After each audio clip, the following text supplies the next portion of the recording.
I'm talking about living beyond dialysis, work and play. And kind of excited to be sharing on this topic on this afternoon. Just to give you some background on myself, I was first diagnosed with end-stage renal disease in 1995. And after 4 years of dialysis, both hemo and peritoneal, I received a transplant from a living unrelated donor, a young woman who happened to be a member of a congregation that I was serving in Washington, D.C. at the time. This young woman came to me and told me that she had a vision that she was going to be the one to save my life. And you know, as a recipient or as one waiting, you may hear a lot of people very often talk about, oh, I want to give you a kidney, and oftentimes either they don't go get tested or the test turns out that they cannot be a donor. And after 4 years of searching, after my family being tested, after friends and fraternity brothers and organizational members going through the process, nobody matched. And this young lady who came to me actually on Mother's Day of 1999, by Father's Day was a match. And we had the transplant on July the 21st of 1999. Fast forward a little bit, I moved to Baltimore in February of 2006. And that was on the first of the month. By President's Day, I got ill and was told that my original kidney condition had resurfaced and that I would have to start dialysis once again. I started dialysis in February of 2006, and just almost 2 years ago, it'd be 2 years ago on November the 16th, I received my second kidney transplant, this time from a cadaver donor, a young 33-year-old man who had passed away from a stroke. And so I stand here today just grateful for another opportunity at life, 2 times. And I realize that not a lot of people are able to receive that, but I'm always grateful for an opportunity to be able to share just a bit of my story and to kind of share some of the journey. I don't know if I'm going to be here for 40 minutes. I just preached 2 sermons, about 40 minutes each, and the brother is tired. But certainly, but just to talk a little bit about living beyond dialysis at work and at play. As we all know, the diagnosis of end-stage renal disease, which leads to dialysis, can oftentimes change your life in ways that you really don't expect. Everything in your life, as many of you know, is impacted by the fact that you've got this uninvited character now in your life story. That character being the disease that you're living with.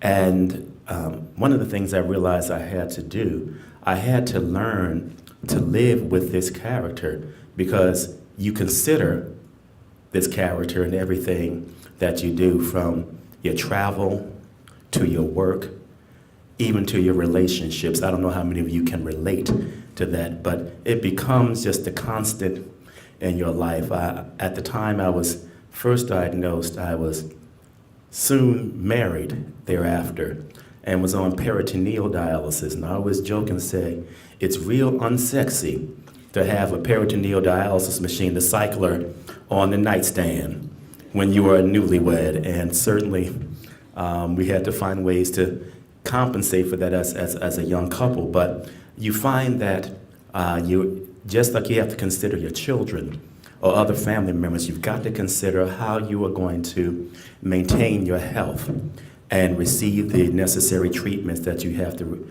have while you are dealing with dialysis. And so it was a difficult thing for me to wrap my head around when I first received my diagnosis back in '95.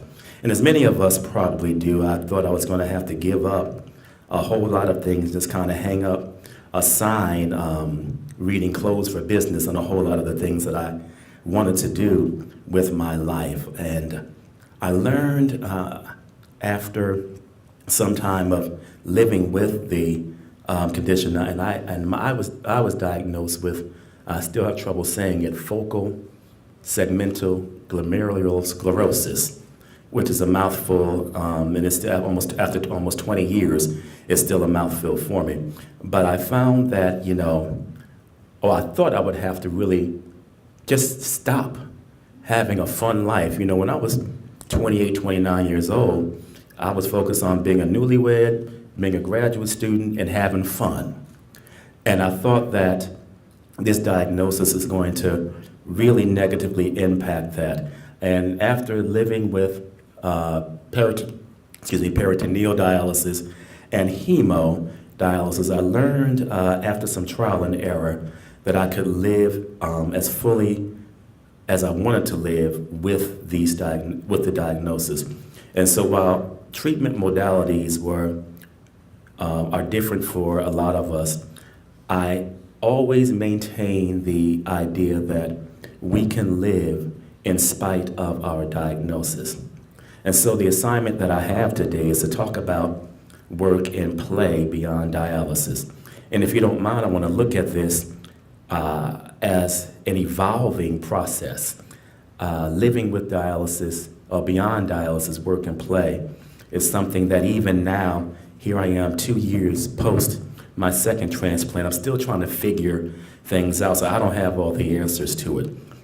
But in my case, it wasn't simply about living beyond dialysis during this post-transplant season of my life, but it was about living beyond dialysis while living with dialysis initially. And now I'm here living beyond dialysis with a fairly new kidney. And there's no secrets. I don't think that I necessarily have that are any better, any different. But part of my life's work and part of even the ministry that I carry out is always about living as full of a life, living as impactful of a life as you can possibly live, and not allowing things to define who you are. So I almost have the urge to preach, because one of the things I talked about this morning was how we all have to be who God says we are, and not who the external factors try to determine us to be. That all of us, I believe, have been created with certain potentials and certain gifts, and that we can live to fulfill our purpose despite all of the things that seem to try to keep us away from that. And so when I talk about living beyond dialysis with working and with playing, I talk about it because I want us all to be as intentional as possible about living a great life. I don't know about many of you, but I thought that life as I knew it was going to be over. And in many ways it was, but what I realized is that I was able to turn a negative into a positive. And living post-transplant now, not only is this a great thing for me, but I realize now that even the very diagnosis that I received in 1995, and then again in 2006, was one of the best things that happened to me in many ways, because I had to learn how to repurpose my life. I had to learn how to redefine what was important to me in life. I had to learn how to be grateful for every day that I was allowed to be here. And so living beyond dialysis is more than just about work and play at this point. It's about doing all that I can possibly do with the time that I have. Where at 28 years old, it was all about having fun. At almost 50 years old, it's about making life better for somebody else. And so even when I volunteer with the foundation, with Living Legacy and other groups, it's always about making life better for someone else. And you know why? Because somebody thought to make life better for me. Somebody thought in 1999 to give me part of herself that I may have a fuller life. Somebody thought in 2006 to sign that donor card, and when he passed away unexpectedly. He didn't realize, but what he was doing was helping me to live a fuller life, and so that becomes my mission. Beyond dialysis first started with living with dialysis, and living with dialysis meant that I kind of had to follow the instructions of the doctor. How many dialysis patients do we have in here today? Wow, okay. Did you all find that one of the hardest things to do was to follow that diet? I hated it with every fiber of my being. It is bland, it is boring, it is nasty, it is not fun. They try to tell you that Mrs. Dash is going to be better than salt, and they lied. They try to tell you to limit the amount that you drink, but it seems like the more they limit that, the thirstier you feel in the middle of the day. They want to tell you to suck on little horror candies. No, none of that seemed to work for me.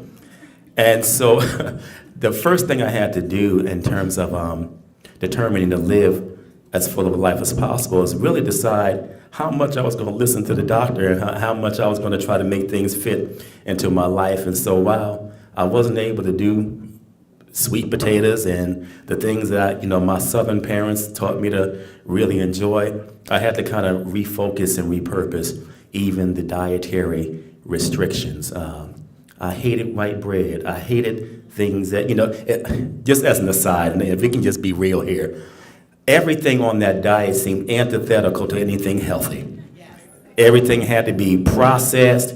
It had to be, non-enriched. It had to be white bread, white rice. Nothing, right? Am I right? Nothing fun.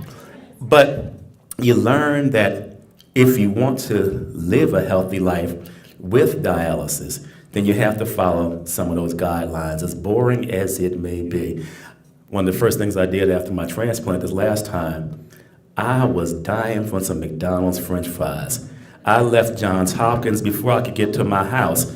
I told the person who was riding me, we're going to stop down on Orleans Street at McDonald's, and I need the biggest order of French fries with as much salt as I can possibly get on those things, because I had not had it in 6 years. But I find that the first thing I had to do was to learn what rules I was going to live with and how I was going to kind of modify things to fit what I believed I could handle. Now, if there are any nephrologists here, I apologize for that, but that's how I dealt with it. But being intentional about living that full life meant that when I got to my dialysis center on Mondays, Wednesdays, and Fridays by 5:30, that was not going to be the beginning and ending of my day. I still had to work.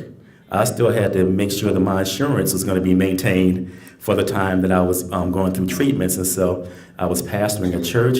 I have a consulting business. I had to maintain my contracts, had to keep my bills and my insurance paid, my mortgage. All those things went into the decision for me to say, well, I can't just have the luxury oftentimes of going home and just not feeling well, but having to push through the pain and push through the discomfort and push through being tired, because I knew that I had other things that I had to accomplish. It wasn't easy, but it wasn't impossible. What I learned how to do, however, was after my dialysis sessions, just walk a little bit. And if I could walk a block, if I could walk maybe the next time a block and a half, until I got up to about maybe a mile or even 3/4 of a mile, a couple of times a week, then I was able to push through a whole lot of the other fatigue issues, all the other fatigue issues that came up. And so again, it was about being very intentional. I did not intend to come home after those treatments 3 days a week of not being productive was not an option for me, because by this time I had lost my marriage and had begun a whole new mode of life. And so a lot of the things that I thought I could depend on other people to do, I could not do. And so it meant my having to push through a whole lot of things. A lot of people did not even know for years that I was on dialysis, because I thought of it as my dirty little secret.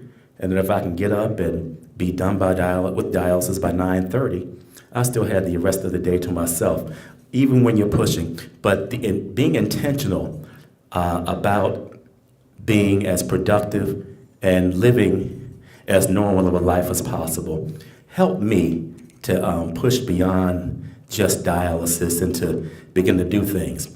The other issue with me was that I love to travel. And you know, if you're on hemodialysis, you know what a pain it is to have to call a center. And if you're like me, I'm high maintenance. I wanted the same tech to give me the same needle. I didn't want a whole bunch of folk around me. I had my routine. And when you leave town, those folk don't know you. You're on the schedule they want you to be on, whatever's convenient for them, and you have to deal with whatever it is that you have to deal with. But I learned how to refocus. I had to, I guess, refocus my expectations on things. So I'll be very intentional about understanding that my struggle and my drama is not everybody's drama or everybody's struggle, and that I was grateful for the great staff that I was able to encounter wherever I was. And so living beyond dialysis, with dialysis, really meant my being intentional and being educated and knowledgeable about the condition that I had and about the treatments that I was undergoing. I believe I'm one of those fake doctors. I watch Grey's Anatomy. I look at WebMD and all those doctor shows, and so I thought I knew some lingo and was able to kind of talk my way through things. I really wasn't, but that's what I really believed about myself. But I found that also being your own best advocate was also real key. I love to ask a lot of questions. If something didn't sound right, didn't feel right, didn't look right, you ask about it, you talk about it. If Grey's Anatomy said something about dialysis one week, I'd go and ask, well, this is what I saw on Grey's Anatomy. I need you to tell me whether it's right or wrong. Oftentimes, the doctors will laugh at me and say, no, this wasn't the case. But you find that being an educated patient is the best way to deal with living beyond dialysis while on dialysis. Being knowledgeable about what is out there, the internet is a wonderful tool. It's not the only tool that we are able to use, but I found that just finding out about what's happening in Europe with nephrology and with the technology, and finding out that it's different from what's happening here in the States made me much more aware. My educational background is in legislative affairs. I was a lobbyist for 20 years before I became a pastor. And so I was also very well versed on what the laws were and what legislation was coming up, or what Capitol Hill was aware of when it came specifically to kidney issues. I knew all about what Medicare offered. I also knew that there were other treatment modalities that were coming around the bend, and how there may be a necessity for us to begin to educate ourselves, and we may advocate on Capitol Hill even about things that the FDA needs to look very closely at. And so living beyond dialysis while on dialysis is really about just being involved, being educated, and being just being present in your treatment, being present in how you determine you want to live your life. I firmly believe that no one's going to tell any of us how we ought to live, and we ought not let the diagnosis of end-stage renal disease impact that. Rather than building your life around the condition and around your treatment, you ought to look at it as building your treatment around your life, so that it's not defining your life for you. I'm impressed with myself because I can't find my reading glasses, and I'm looking at this. I've had to increase the font on my little tablet 3 times since I've been standing up here. Hope you all didn't notice that. But also living beyond dialysis, the other phase for me is the post-transplant part. As I indicated, on November the 16th, I will celebrate 2 years with this kidney. And if you've not had a transplant, or if you've chosen not to have one, whatever your case may be, the big thing that I learned post-transplant is that they don't tell you everything. They don't tell you how expensive it is to be healthy. Am I right? How many of you have had transplants before? It's expensive, isn't it? My co-pays oftentimes are a couple of $100s a month. No one tells you that stuff. No one tells you that, we often think, that the transplant is going to be the be-all, end-all. And, for many of us, that can be the case, and it's a wonderful thing. But no one tells you or prepares you for the possible case that that kidney may fail as well, and how that can be a complete head trip for you if you are not ready to receive that news. And so there were things that I did not anticipate post the first transplant and then after the second one. The second one, again, the big deal was this thing hit my pocketbook so hard that it just caught me unaware. But with living beyond dialysis post-transplant, I found that there was a whole new freedom in how I could live my life. About a year ago, I was told that my FSGS was kind of creeping back, and I had to do several rounds of plasmapheresis. Again, it wasn't pleasant, but it was part of the process of my staying healthy. But in doing that, what I also understood, and one thing that we don't always prepare for, is when you go back to work, and this is about work and play, when you go back to work, your employers and your coworkers, your colleagues, they think after you've had the transplant that everything is hunky-dory. And that's not the case all the time, because there will be times when you have to go back for follow-up treatments. There may be times when you have to do like me and spend time doing plasmapheresis. So your schedule is still not always going to be as constant or as steady as they think it is. And so I think when we live beyond dialysis and post-transplant in the work environment, it's good to be able to tell people around you, I'm feeling great right now, but I can't promise that this is going to be the case 6 months from now. I can't promise that 3 or 4 years down the line, I won't have to take more time away from the job in order to deal with my health. We're constantly dealing with my health. 2 years post-transplant, I'm still getting weekly blood draws. I'm still having to go and see my nephrologist on a very regular basis. And that takes, the clinic can take a couple of hours out of your day. And these are things that we don't always prepare for, but that become the reality of our lives. But again, it doesn't define who we are. I find that it just becomes something else we have to do. One of the things about dialysis and now about all my follow-up stuff is I determine if I want to live, I got to do it. And so it just becomes part of what you do. Everybody has to do something in order to live, right? Ours just happens to be either we're going to be doing dialysis or we're doing all that stuff to follow up from the transplant. And so one of the things I really appreciate about what happened after this last transplant is that my life took a whole new turn. My ministry became much more vibrant. The work I was doing with my business on the side became much more meaningful to me. I was able to take contracts that meant something to me. As a lobbyist, we have always had a very bad reputation for just kind of being sleazy. And fortunately, my work outside of ministry has allowed me to pick and choose a whole lot of issues that I want to work on. And I do it now because I realize that the next day is not promised. And so I'm not going to waste my time doing things that are not impactful, not redemptive, and not what I want to do. It's good to say no. I learned that I love saying no. I love to turn things down that don't match my own personal mission. And so when I do when I put on my legislative cap, I'm able to do things that mean something to me. I'm able to impact legislation that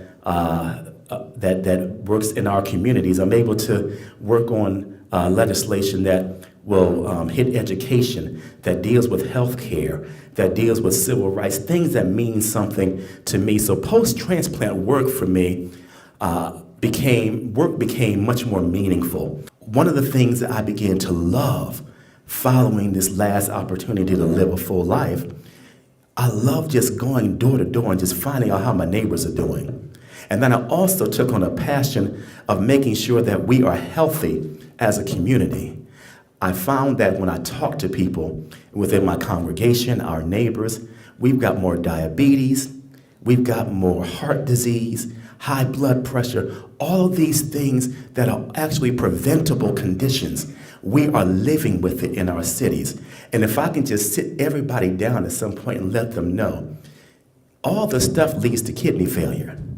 And I don't want anybody to have to go through what I went through for a total of 10 years of my life of having to deal with dialysis. I'd much rather you prevent it on the front end by eating healthy, by walking around Druid Hill Park or walking around Lake Montebello a couple of times a week just to get yourself healthy. As a result of my last opportunity that I was given of life, I've initiated a community garden right in McElderry Park.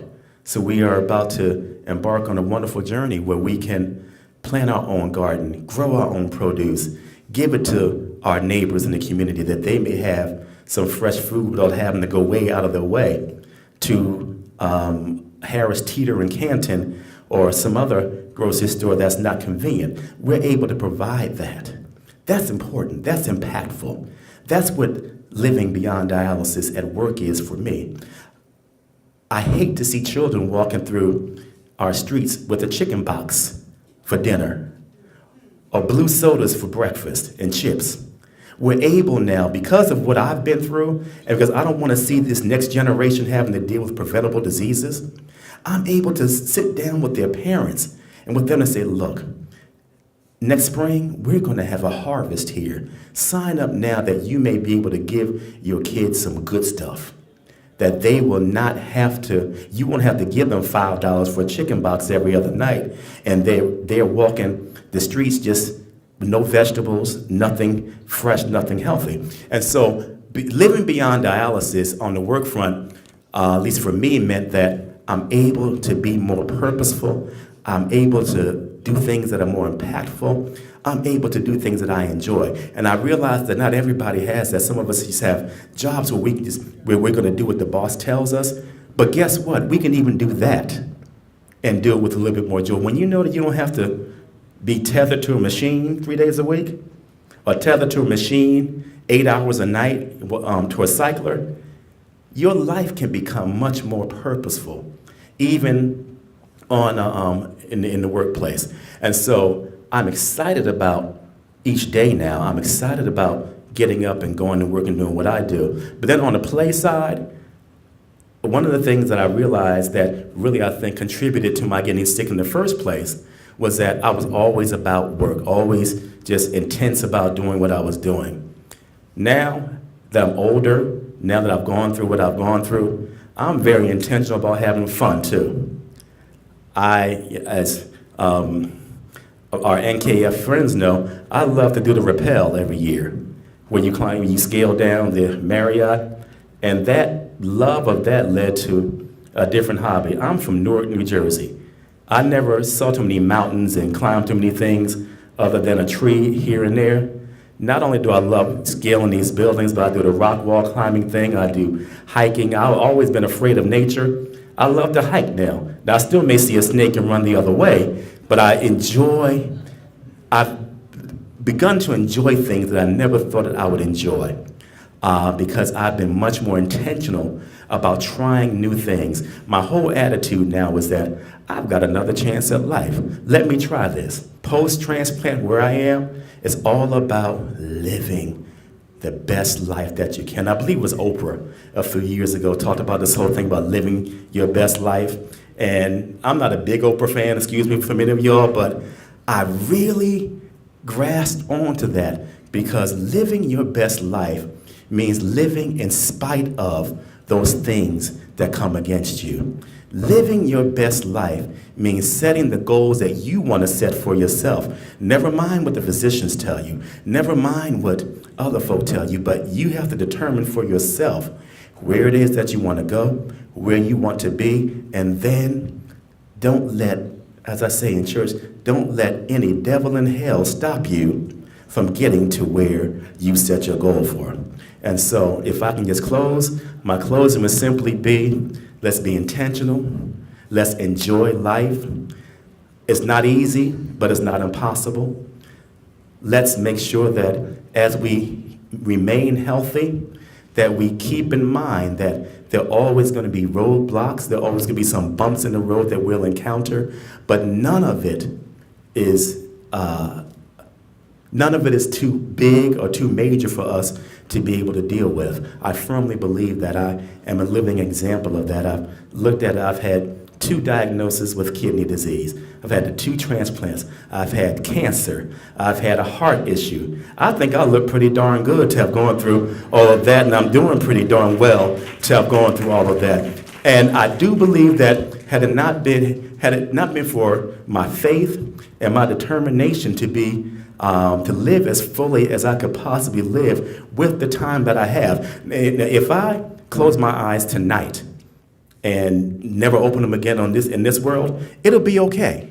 Because I know that I have taken every moment, especially again in these last 2 years, to do everything I can to live every moment as fully and as possible. I think there was a line from Rudyard Kipling in his poem If that says, if you can take each unforgiving minute and fill it with 60 seconds worth of distance run, then yours is the world and everything that's in it. And what's more, you'll be a man, my son, or you'll be a woman, my daughter. And that's where I am right now, taking that 60 seconds and taking that minute and making it 60 seconds worth of a whole lot of distance run. But it ain't easy all the time. It's not cheap all the time, but it's certainly worth the struggle. It's worth the fight. It's worth the journey. I think that's really all I have on this afternoon. If there are any questions, again, I don't have all the answers, but I can certainly tell you what worked for me.